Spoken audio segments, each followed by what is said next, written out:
It is now time for our featured speakers. All right, you can read their rather lengthy bio in your yellow program. Sharon and Darrel, are you coming up too? He is. He's gonna He's a little reluctant. But those of you that volunteer at Micah Ministries already know them. Those of you that do not, all right, they have a wonderful ministry, and I'm sure that we're going to hear a bit about that. So I'm just going to turn it over. Please welcome warmly Sharon and Darrel Cantrell. Thank you. By the way, we're not related to this awesome singer back here, but we'd take him. Our family has so many folks, we just wouldn't know if we had another one, and we would just be thrilled. As the Micah pastor, I'm trying to figure out which way I see best. As the Micah pastor, I'm often asked to come to the table for a prayer. I took his hand. It was shaking. Really shaking. I asked him, what did he want? What did he need me to pray for? How could I help?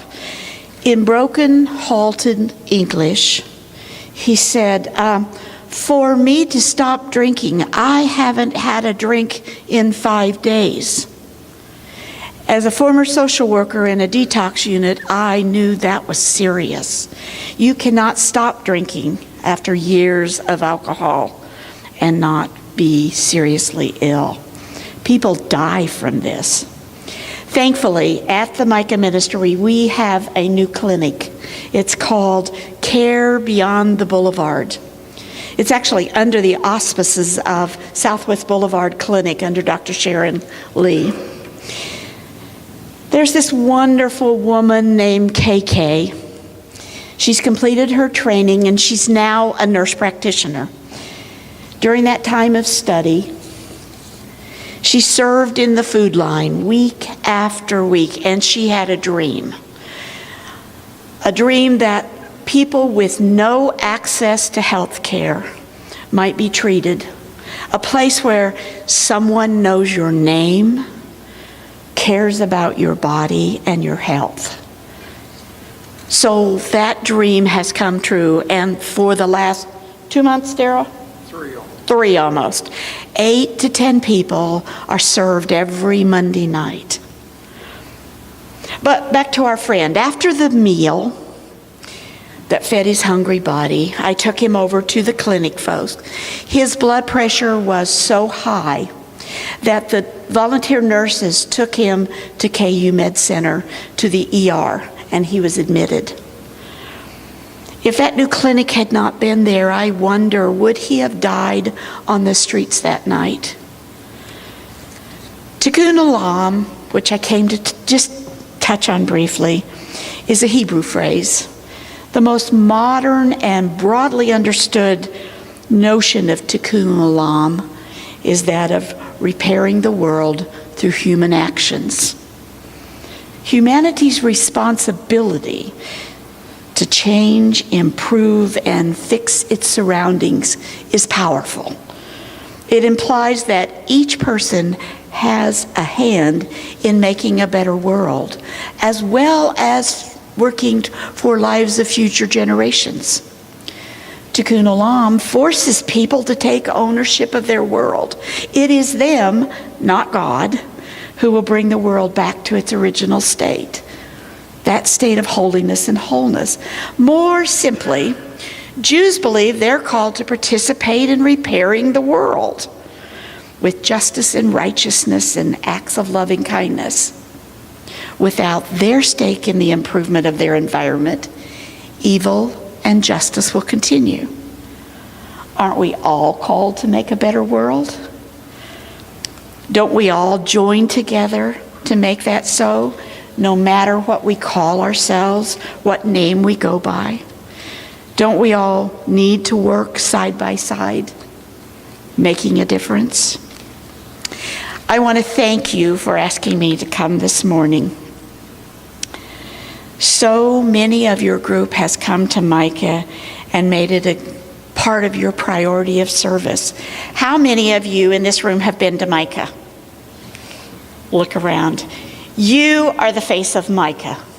It's all of us that become the face. It's not one of us that's Micah somehow. It's every one of us joining together. Denise Decker, you're an amazing organizer of Micah volunteers. And if you don't know how hard she works, you need to give her a round of applause.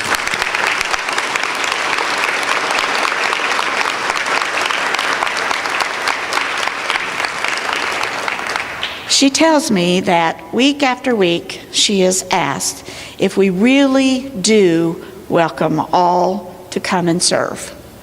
Her answer and ours is an overwhelming yes.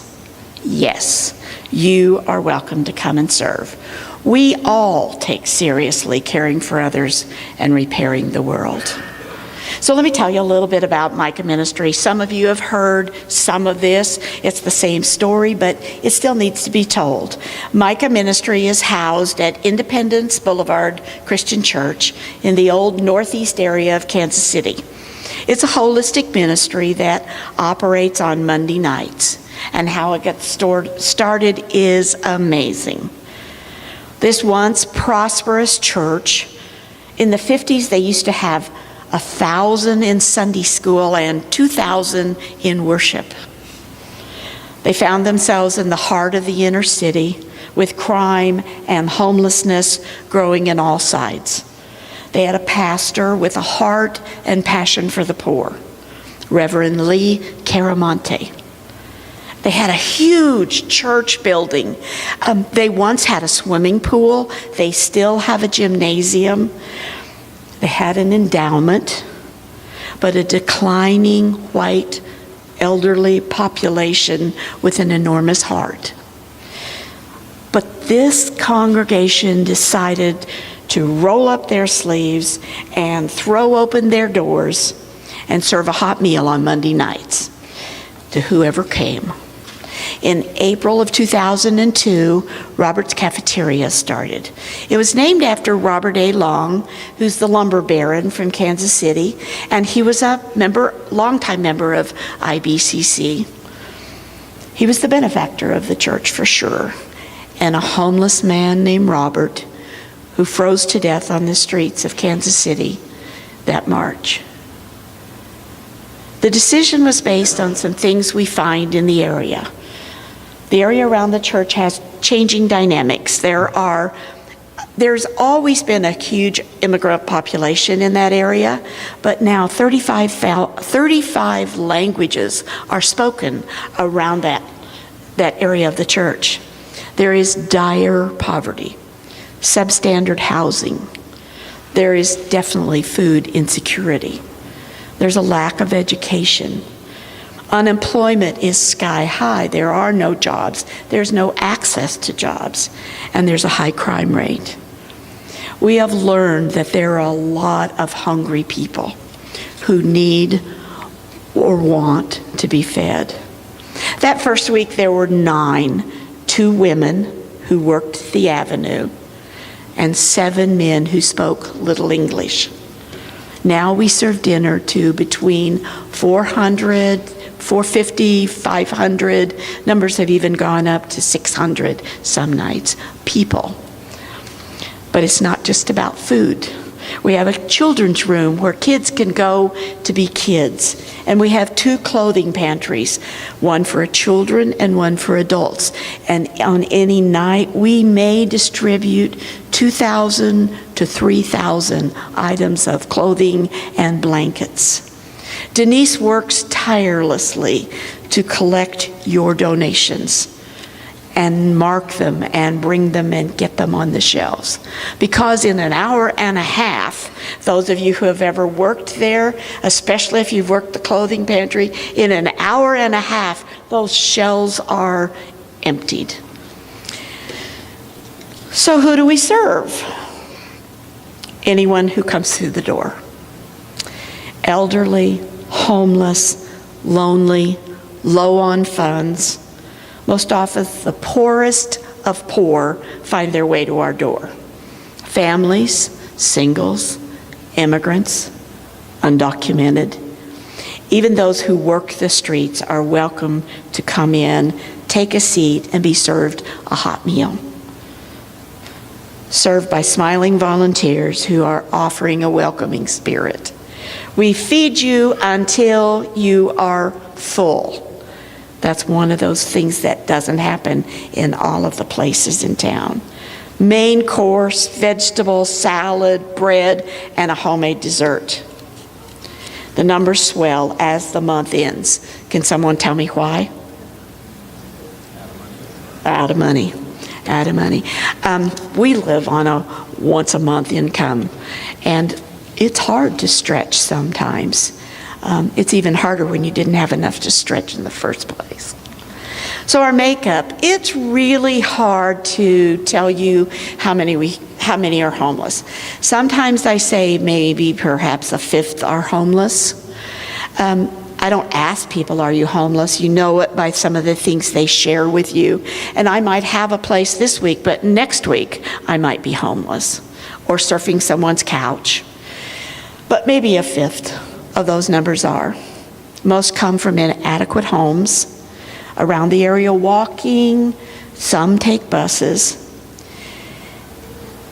This statement is important. Some are in circumstances because of their choices. Some are there by their choices. They're the ones everyone wants to give you a statistic on. But the vast majority are there because of life chances. To whom they were born, where they were born, all of those things. If you're born to a 14-year-old mother, your life chances are going to be different than if you are born to a 30-year-old woman educated in the suburbs. That's a fact. So how are we funded? Over 25 churches, a Jewish temple, civic organizations, schools, a real estate broker, once a quarter, they pay for a meal. All give donations of money, time, and things. Volunteers multiply our ability to serve. We could not do it without volunteers. But what makes us unique then in the community? Well, we're a table-based ministry. You come in, you sit down, you are welcomed. We ask, what would you like to drink, as we give you a plate of food. You eat until you're full. 3, 4, 5 plates of food, perhaps, depending on how hungry you are. We always say no one leaves here hungry. We provide clothing for you. It's a place where we ask and know your name. You are remembered. You are known. Volunteers and guests create relationships, breaking down walls and forming bonds. We let go of the other. We're in this together. We believe in the vision of dignity. For me, as a Christian, it's living out the gospel. For our Jewish friends, it's providing Tikkun Olam, repairing the world. For the young Muslim woman who comes in her hijab, her faith emphasizes the importance of helping others. We've always welcomed all people to come and serve. We stand side by side, serving with others who care, living out our own truths with respect for others. And that brings us to our story today. In case you don't know, here's a little recap, because our involvement for you has been rich and deep partnership, one that we value. It was about 3 weeks before Thanksgiving. I read the Kansas City Star, and I see an article that a shelter denied the Atheist Coalition of serving in their place. So sad, I thought, how terrible anybody judge someone whether they're capable of serving or not. I reached out to Pastor Lee and I said, we really need to reach out to the Atheist Coalition and see if they will come and assist us. That Monday night after that newspaper article, I was cleaning up at the end of Micah. Lee come up to me and handed me the phone and said, this is Josh. He wants to talk to you about the Micah Ministry and serving Thanksgiving. So I talked, it seemed like forever, and I thought, well, did I say the right thing to Josh, or did I not? And I always worried about that all night. And then the next day, sometime in the day, I get a phone call, and it was from Josh, and he asked, Darrel, do you really mean what you said last night? I said, absolutely, everybody is welcome to serve at Micah Ministry, and it would be a joy to serve beside the Atheists, the Oasis, or whoever comes to serve. We just appreciated that so much. But anyhow, we thank that very much. And that has been, in this coming Thanksgiving, the third year that we've had the presence of Oasis and the Kansas City Atheist Coalition to help us serve. And it has been such a joy for us to have you. Thank you so much.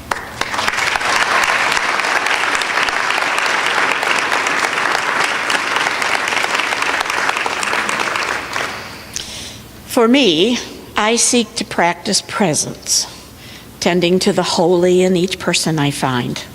That belief in the inherent goodness of all, that right to be treated with respect and dignity.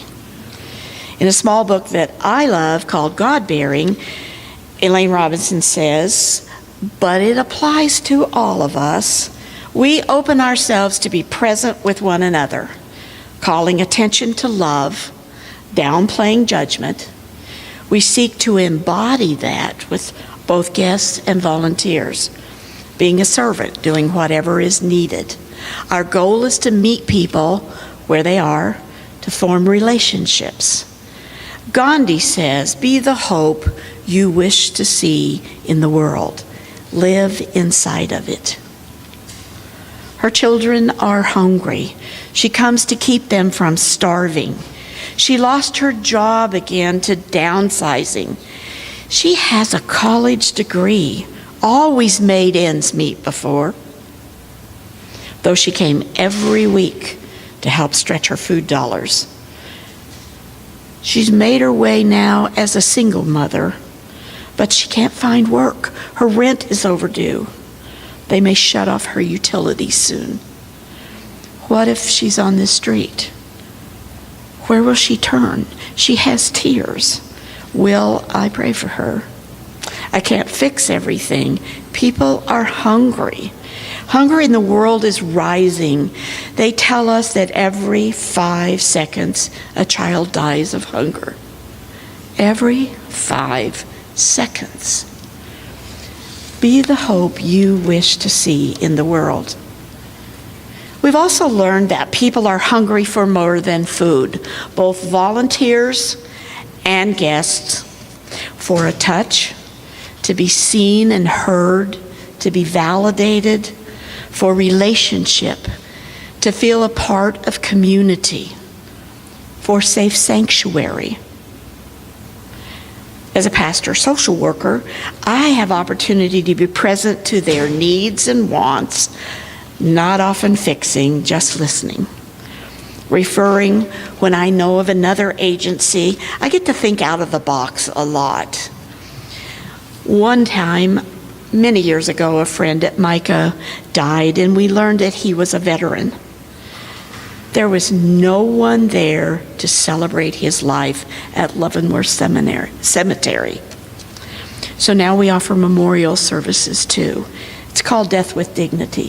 So at no cost, I'll do a funeral, memorial service. There's kind of a difference. No one should die without someone noticing. So Darrel, why don't you take over and tell the rest about being at Micah, and then we'll answer some questions. Last month, we fed an average of 485 people, plus an additional 335 second plates. My crew and I cook on the average of 1,000 meals every Monday.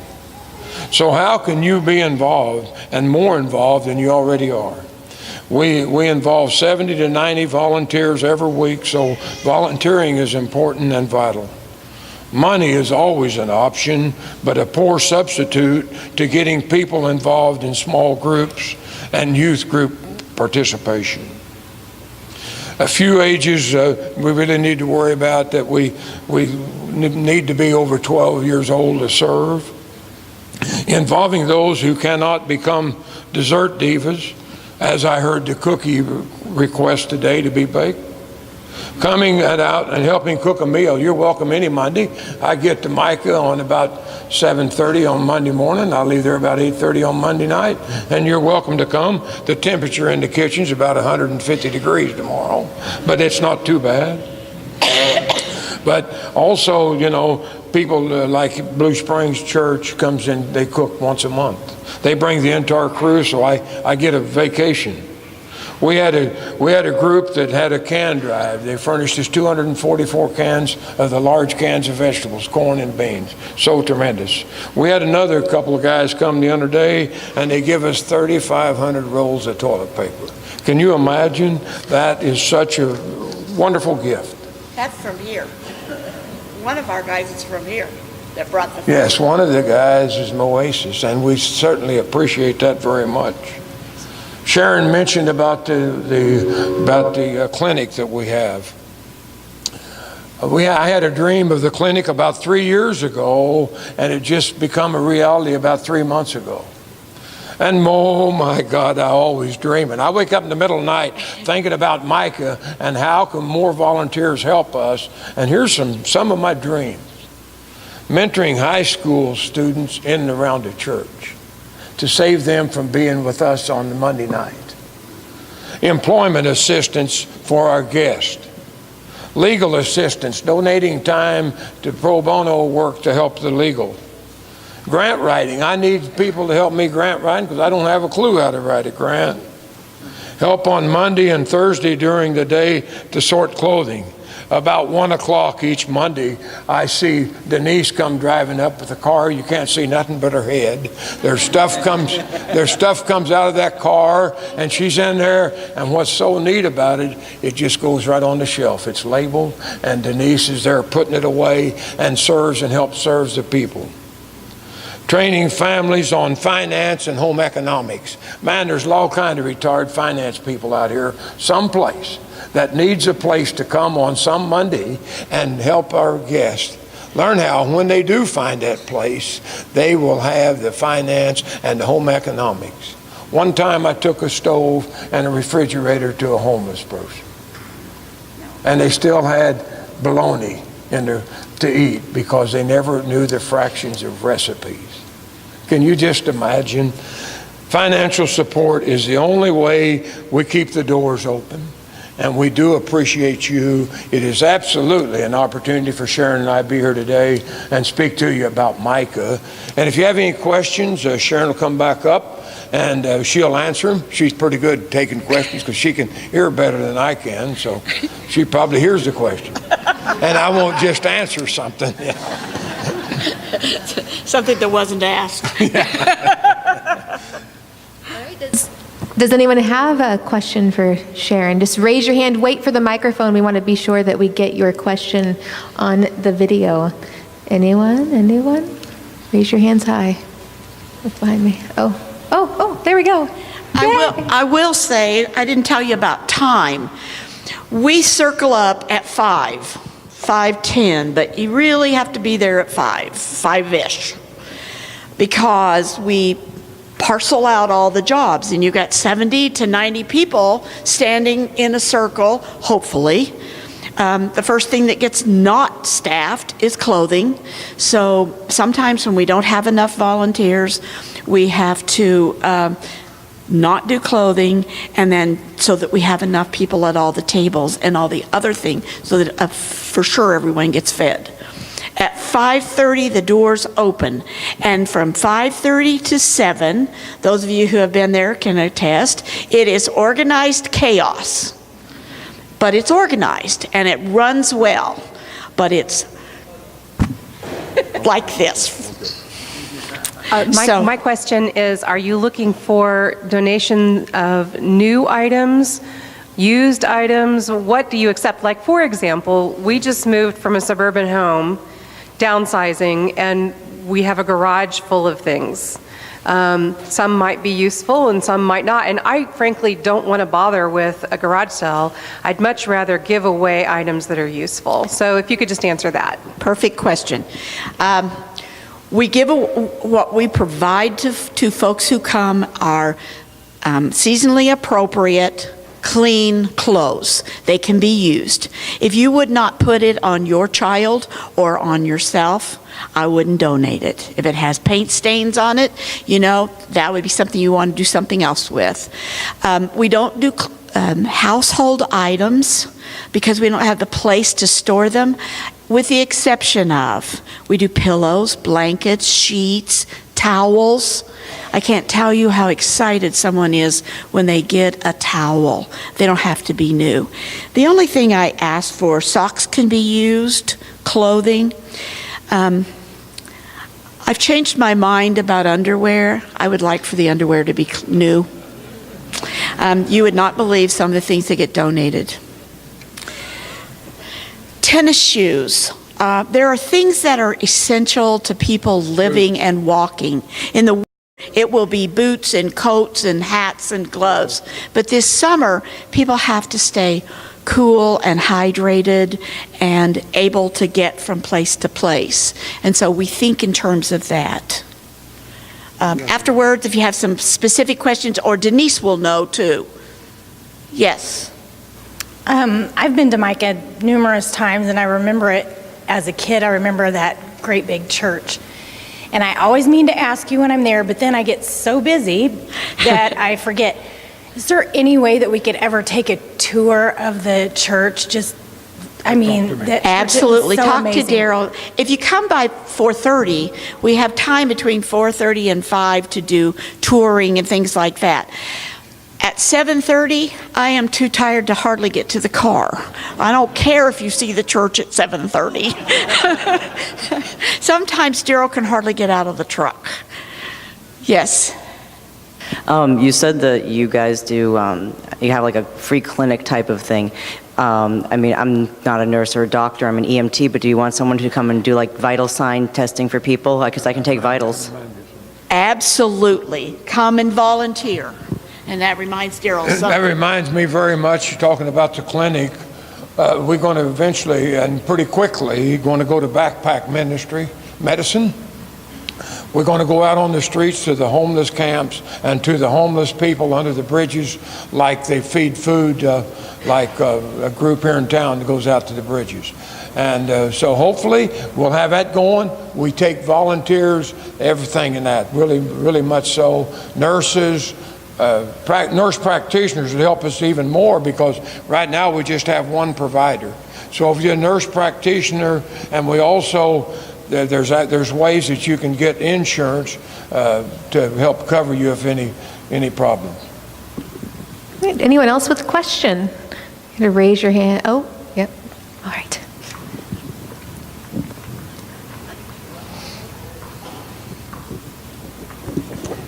Hi, my name is Francisco Medina. I am a handyman. If you guys need something to be repaired up there, I have time, I can do it. And I have some materials too that I can use. I know what we need in the building, inside, outside, something. Will you talk with Darrell afterwards? We always can use help. And we also, if you ever want to come and serve, we can use your Spanish. Okay, well. We are so thrilled when someone comes and can help us with some of our guests that have little or no English. Okay. We also have a ministry of a deaf signing. We have probably 6, 8 to 10 people who come each week that are deaf, and several of our volunteers sign. And so that has become just a really exciting thing, to be able to know you could come and talk to someone. Okay, well, yeah, I will be there at least until Donald Trump becomes president.